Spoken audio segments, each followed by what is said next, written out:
Welcome to Keeping Up at the Capitol with Senator Tom Casperson. This program comes to you each month to keep you informed on activity in Lansing important to the Upper Peninsula. This month, Senator Casperson gives a summary of his activities during the first 2 years of his term serving the people of Michigan's 38th Senate District. And now, here's Senator Casperson. And welcome to our guests.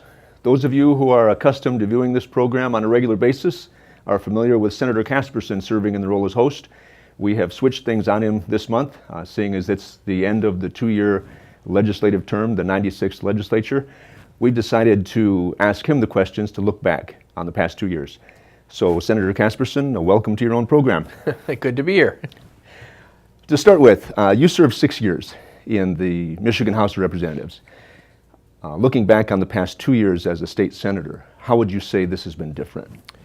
I'd say the major difference there's two things that are really different. One was the fact that you served the 6 years in the House gave you some experience. Right. Because we came in cold and you're kind of learning where the bathrooms were in the beginning. Right. Now in the Senate, you're a little bit more used to how things work here, and you get to know more people, so that helps. The other is in the Senate, there's 38 senators versus 110 House members. So what I've noticed is it allows you more access to entities like the administration, the governor's office, because there's less of you, and it really has very little to do with the individual person. It's more of the position, and it allows you to factor of scale. Factor of scale, and it gives you a little more flexibility as far as negotiating and getting things done. And so in the Senate, that's been the one thing that I've noticed, is that it seems like there's a little bit more horsepower, a little more paying attention to the position. Okay. So we've had some success getting things done. Did you carry some relationships over from the House to the Senate in terms of the senators that you serve with now? Yeah, a very large number of senators that I serve with today, I served within the House, which is all about that experience and getting to know people, and that is carried over to the Senate. So it's become real easy, and we were able to do it right out of the gate, working with your colleagues. You know who you can work with, and where some of your colleagues might be a little bit different than you are as far as their view on different issues. You know all that stuff going in, because so many of us have served together. Right. Very short learning curve. Short learning curve. Or no learning curve. Yeah. Reach back to January of 2011, when you were first starting as a state senator just 2 years ago. What were some of your expectations? My hope was that, kind of what I said, that I would come into this thing, and in Michigan we have term limits, so you know I've learned that you have to come in ready to go, and so my expectations were to get up and running immediately. Expectations were to try and get the right committees where my heart lies and my passion. And those are? I serve as the chairman of transportation, I serve as the chairman of natural resources, I serve on the Reform Committee, and I also serve on tourism. So a lot of those issues are connected to my district, and more specifically the natural resources. And so when I came in, that clearly was one of my expectations, was to work very hard to get that chairmanship, so that I could share the thoughts and the concerns that my district has and the people that I serve, and have a voice, create a voice down here that people would listen to and understand that we deal with this probably more than any other district in the state of Michigan. Yeah. You mentioned trying to get those chairmanships. How exactly do you go about getting a chairmanship that you want? This might be interesting for our viewers to know. Sure. Well, you're asked to put in requests, and you're asked to put in multiple requests, because not everybody will get everything they want. They have to divvy it out and put the right people in the right places. So you make your request, you place priorities in those requests, what you really want, and you know, if you can't get that, how about something else? And then you do a lot of lobbying with the new Senate Majority Leader. In this case, when our leader was voted in, you do a lot of personal talking to them to try and influence them as to the importance of you in that particular position. And that's exactly what we did, and my leader certainly supported me and supported the fact that natural resources was very important to not only my district, but my perspective on natural resources, having lived within that area my whole life, was willing to give me a chance at that and listen to my perspective on it. Okay. So the Natural Resources Committee and the Transportation Committee were the ones that you wanted to chair. But many legislators also have legislative priorities in terms of the kind of bills they want to run. What were some of your priorities in January of 2011? Major priorities really focused on the natural resources. I think it's the foundation of our economy for us in northern Michigan. Okay. You mentioned, you can talk about the timber industry, how that relates to our economy. I've got major paper mills and board mills in my district. You look at the mining issues and the mining opportunities that we've got in my district. We're just getting started with the opportunities. So all those things play a key role in all of that. So for me, the priority was what do we have to do to promote those type of industries? What do we have to do that? And right along with that is tourism.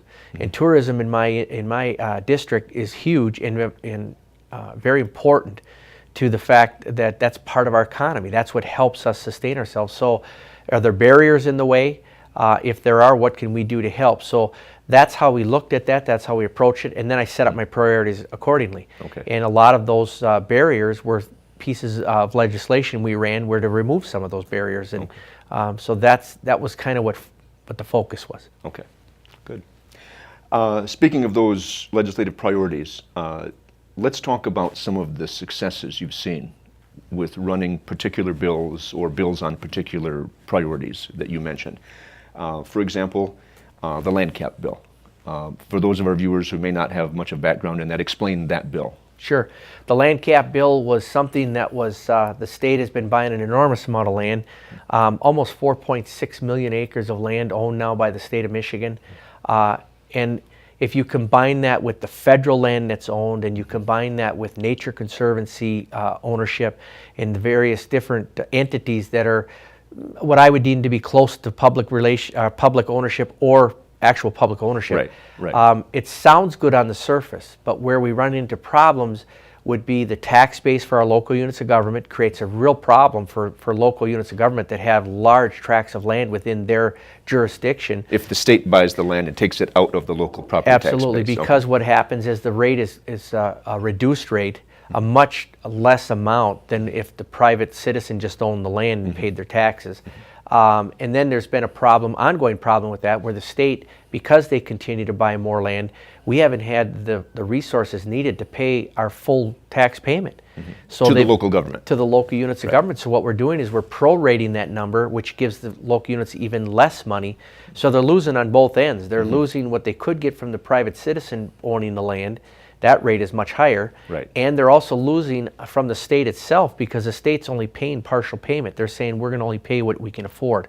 I thought those two things were a problem, and I thought that there should be a balancing scenario that the state either stop buying land and sell off some land if they can't afford it, or pay the proper amount. Right. Now, along with that, when we did the land cap, the argument against it was that we'll lose public access to land, which is important, and I would agree with that. So what we did... And that's tourism. Absolutely. For northern lower and for the upper peninsula. So one of the things we did with the land cap is we put a lot of provisions in, a lot of exemptions, to allow the state to continue buying land with the stipulation that it must require or have access. If the purpose of purchasing it should have access for you and I to go and enjoy it. If that existed, you pretty much could find an exemption to get around the land cap and buy more land. As I recall, it was things like buying a piece of land that was a connector between two pieces of state property so that someone using one piece could pass right on over and continue using the other piece. Absolutely. Put our trails together and connect them for all use, multi-use. What seems to be happening, has happened, was the state seemed to be in the mode of buying land and putting much of it off limits, putting it into a designation that would limit access or eliminate it altogether. And so the land cap still allows them to buy more land, even if that's the purpose for buying it. But that kind of land purchase will come to an end, where we'll have to say we've got enough land for the purpose of restricting it, if you will, or quote protecting it is I guess the phrase they would use. So we want ownership of the land as long as it's multi-use, and we're using it for the good of the citizens of the state of Michigan, with a balance that some of it does need to be protected, but we think there needs to be some limitations on that, and it seemed like they were heading down a path of buying more and more just for that purpose, and we thought that was wrong. Now the bill that the governor signed into law related to the land cap, had something in it that wasn't there when you first introduced the bill, and that had to do with a land management plan Right. by the DNR. Explain that. Well, the land management plan was placed in there as a compromise to explain why the state needs to own land. That was a question that we had asked when I served back in the House. We asked that question of the department director at the time, and I asked it when I came down as a senator. And that was, what is the purpose, what's the mission for the state to buy land? You own roughly 4.6 million acres. Right. So why are you buying more land? There's got to be a reason for it. Right. So could you please explain it? And we could never get an answer to that. It was just buying land for the sake of buying more land, was what we sensed was going on. So in the negotiations over the land cap, the governor did agree with us that there should be a plan in place. We should be able to know why the state needs to buy more land. And there should be a plan in place explaining to the citizens why that ownership was needed. So in the bill, they've been given 18 months to craft a plan that we can all look at, and it must get approved by the legislature. And if it's not approved by the legislature, then the land cap takes effect. It remains. And remains. Right. This is one way that the state and the Department of Natural Resources in this case can get rid of the land cap, and that is submitting a land use plan that the legislature would approve. So they're still in charge. They still are the experts to put this in place. By they, you mean the DNR? The DNR. Right. But they also have a job of selling it to the legislature so we can all agree. And then we can go back and explain to our citizens why we either approved that plan or we did not approve the plan. Okay. Okay. You mentioned related to the payments that the state makes to local government for the land that it owns. You mentioned the decreasing amount that's been paid over the recent years. That ties into another set of bills that you and Senator Boer introduced related to that very thing that just passed the Senate recently. Explain those.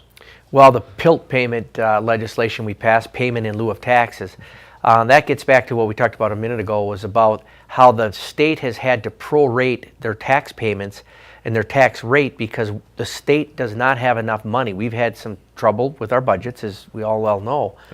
So the state's way of dealing with that was not to sell off land, but to keep all the land we have and in fact buy more.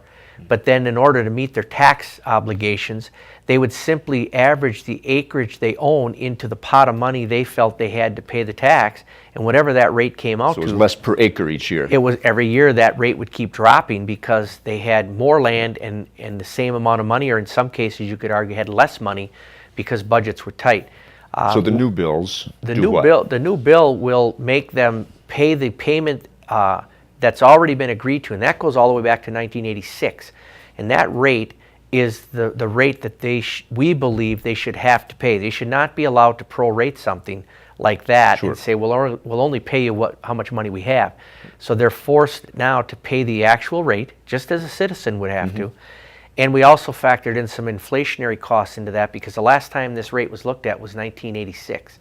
So again, more than 20 years ago. 12 years ago, and we were looking more than 20. More than 20, but Yeah. we were looking at the citizen of the state of Michigan. The average citizen has had to deal with increases along the way, and they've had to do it or lose ownership of their property.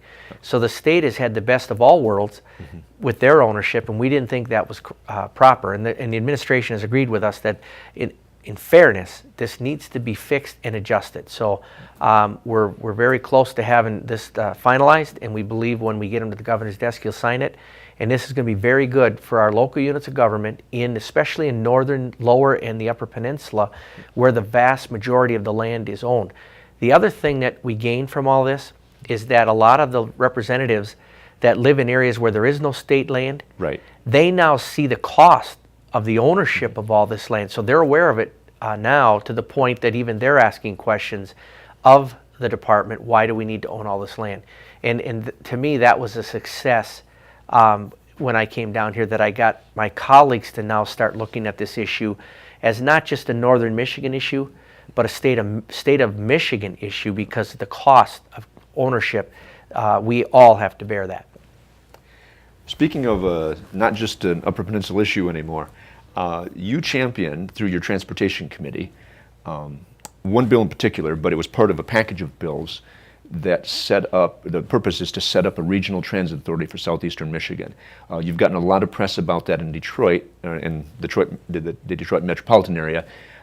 Not so much outside of that. Why did you run those bills? Why did you champion that topic? Well, it was presented to me by two of my colleagues in the Senate, Senator Johnson and Senator Warren, both Democrats from the Detroit area. The reason they came to me was because I chair transportation, and they thought, one of those sayings that if you don't ask, you don't get. So they thought originally that I probably wouldn't do it, but they didn't know that if they didn't ask. So they came to me, laid out what they were trying to accomplish, and it seemed to make sense to me. So we talked more about it. And after having discussed it with them, I didn't see it as being a bad thing. In fact, I thought it was something that should be looked at and needed. So I was willing to sign on the dotted line of a package of bills they had. I took up one of the bills. Before you did that, though, you actually went to Detroit. Yeah, because we wanted to see what was going on down in Detroit. You hear about the problems with the busing, and people are struggling to get moved around and time-wise, and all the things that can go wrong with public transportation. So you hear about it, but I've always felt it's very important if you're going to do something like that, you try to go experience it yourself. So my chief of staff and I both went down to Detroit, and we took a ride on the buses, and we spent the entire day down there from morning till night doing even the connections from DDOT to SMART to see what that was like, transferring. And when you say DDOT, that's the Detroit proper bus system, and then the SMART buses are the suburb areas. The suburb areas, and just watched how the two interacted together, what it was like to transfer from one bus to the other, down to the littlest things of what does it take to even get a ticket, to what do you got to go through to do that, and then get on the bus, and is it confusing, is it easy? So we learned a lot, and I absolutely agreed that it was a major problem. No, the word that I remember hearing used was dysfunctional. It was dysfunctional. When you looked at how long it took to move 2 miles into Detroit, people shouldn't have to sit on a bus that long to go that short a distance. It's a dysfunctional system that makes a person do that. And it was not for lack of buses. The buses were everywhere. It just didn't seem like there was any coordination, and you had buses going one way and another meeting each other, and one full, one empty. The coordination didn't seem to be right. So the issue at hand is that they believe down in that region, southeast Michigan, that there needs to be an authority put in place to oversee this system. That needs to be not just centrally located in Detroit, but a region. Right. And they've tried for many years. I've been told this is the 24th attempt to do this in over a 30-year span. They've never had any success. Actually getting the bills passed. Actually getting this passed and setting up this authority like they would like to see. So we worked on this, and then I found out that the governor, this was a high priority of his too. Didn't know that going in, but it sure helped once I found out that it was one of his priorities. It helped to expedite certain things that needed to get done. And at the end of the day, we actually held a hearing down in Detroit. I took the transportation committee down there. We held a hearing. We had almost 3 hours of testimony, standing room only. And out of all that testimony, I only had 2 people that really were against what we were trying to do. And I don't know if they were against the concept of what we were trying to do. They were against the way the bill read in their eyes. They wanted some changes to it. Otherwise, everybody was in support. And the regional concept is the answer. And the goal and the task was to make sure not one county had ultimate authority. And that seems to be what's been going on for all those years, where they could never get a consensus because turf wars. Turf wars. Yep. And there was a concern, that Detroit dominates that area, so Detroit somehow would ultimately end up with ultimate control, and then the other counties would fall away and say, we're not interested if it's going to be like that. So we had a lot of conversation with the folks from Detroit, mentioned Senator Johnson working with me, Senator Warren, and everybody seemed to come together and come to the same consensus that the old way of doing business has to stop. We've got to find a different way. And so people were willing to put their swords down, and they were willing to give up some control as long as it was across the board more of an equal type of scenario. And we ended up actually getting this thing done. Let's make an interesting link here between your RTA bill and your PILT bill. And I've heard this story already, but I think it'll be an excellent story for our viewers to hear. The RTA bill was not related to your district, but you championed it anyway. The PILT bill, to have the state government make proper payments on the land that it owns to local government, is more of a Northern Michigan thing and a UP thing. One of your colleagues from Detroit, after the RTA bill for Detroit passed in the Senate, did something that was very touching. Could you tell that story? Sure. Senator Young, who is a great guy, I serve with him on committees.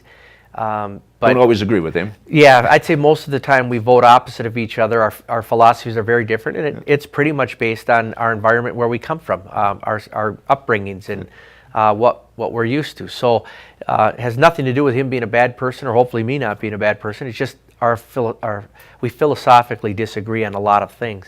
But he came over to me when that vote went up, and he said, "It's my understanding." After the RTA vote passed for Detroit. After the RTA vote passed, he saw us help that region, but he came up to me and he asked me if I believed that the PILT payments were not being paid in full. In other words, the state wasn't paying its full obligation to my community, and I said, yes, that's how I see it. And he told me then he is absolutely going to support me and vote for it. He said, fair is fair. And he went over and hit that green button and supported our piece of legislation, which to me was almost historical because of our past history and as far as voting was concerned. We have a good relationship. We enjoy personally. Right. We just totally disagree philosophically. I remember hearing that story from you and thinking Senator Casperson wrapped his arms around Detroit and Senator Young turned around and wrapped his arms around the UP. He repaid the compliment, and we rewarded him with a Uper chocolate bar. From Sakeley's. From Sakeley's. A couple of other issues are on the table in the present time, passed in the Senate, haven't yet passed in the House as far as we know.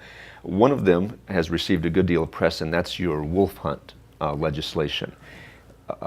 I'm guessing that a good number of the viewers have heard about that, but maybe not all of them.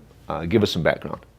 Yeah, the wolf hunt, the wolf legislation that I've sponsored is something that's been talked about for an awful long time. This didn't just happen. The wolf has been on the endangered species list for a long time, and there's been a lot of preparation to try and bring the wolf back into our region, specifically the Upper Peninsula, northern Wisconsin, northern Minnesota corridor. We know that's been part of the agenda to get the wolf to come back. The numbers that were worked on were roughly 200 animals in our region, in the Upper Peninsula, would be a targeted number that everybody seemed to agree that if we could get there, that would be a pretty safe number to have the wolf delisted. Kind of a recovery number. A recovery number, and at that point, then look at the possibility of making the wolf a game animal. That doesn't mean it becomes a hunt, and that's where I'm at right now. My legislation does not create a hunt. All it simply does is say that the wolf is now designated as a wolf animal. Game animal. Or a game animal, excuse me. And that at the end of the day, the Natural Resources Commission, the NRC, is going to decide whether or not there's a hunt. They might decide it's just going to be a regional hunt, looking at populations. But we're simply identifying it as a game animal, and we have to do that legislatively in order for the NRC to act. We're now over 700 animals. And I'm giving you DNR numbers. Right. Some people out in the area believe that number's higher than that, but I'll use their numbers for the sake of argument. 200 was the targeted number. We've certainly hit that. We're over 700 today currently. And not statewide. This is right. And to put it in perspective, statewide, yes, but they're actually concentrated. They're concentrated, and that's been a lot of the argument and debate back and forth. Those that would not want to hunt will use the 700 number, but they want to leave the impression we're talking about across the entire state of Michigan.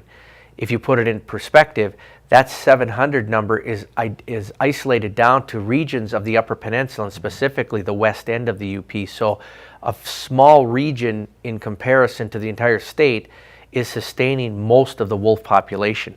So the 700 number is quite high when you look at that. I mean, we've had wolves coming right into the city of Ironwood that have had to be dealt with. So we believe there's a problem. We believe the numbers have gone too high, and we need a hunt, in our opinion, as another tool that the department can use as a management tool to reduce those numbers.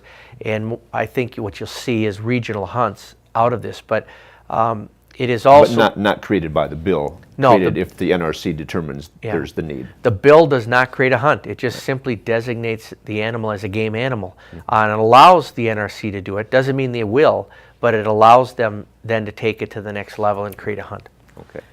All right, Senator, before the clock runs out on us here, we've been talking about the past 2 years. Let's look to the next two, because that'll be the last 2 years of this first term of you as state senator. What are you looking to promote legislatively in your next 2 years? Well, natural resources, but specifically to that, we're working on trail systems for ORVs, motorized systems that will span across the entire Upper Peninsula. We want to put those trail systems in place, so then from there we can market the Upper Peninsula as a trail destination area. The governor's mentioned that. The governor said he wants Michigan to be a trail destination state. So Do you think you can get the governor on an ORV? Oh, absolutely, we can get the governor on an ORV. But we're trying to work on that, and we're not there yet, but we're putting the plan together. I'm planning on staying on top of that. The mining opportunities right now, we're just getting started. There's opportunities all over the Upper Peninsula, but in small, isolated areas, so people don't get the impression we're just going to mine the whole UP. It's not like that. There's a lot of opportunity, but they're in small pockets all over the UP. We want to promote that in a sound, scientific way, protecting the environment along the way, but putting people to work with good paying jobs and bring families back to the Upper Peninsula rather than what we've witnessed in the last 10 years with the mass exit out of the UP. So those will be the goals in the next 2 years, to keep that momentum going. And like I said, I believe we've got a wonderful opportunity in the Upper Peninsula, and I believe the UP can be the engine and the driver for our economy to come back for the entire state, if we can put these things in place and then nurture them along so that we don't have red tape and obstacles created by the government. All right. I can see you serving as the host of another program related to the mining opportunities alone, or perhaps the trail system alone. So that's about all the time we have for today. So thank you for giving us the opportunity to turn the tables on you and have you as the guest here. And thank you to the viewers. Thank you for joining us on this edition of Keeping Up at the Capitol.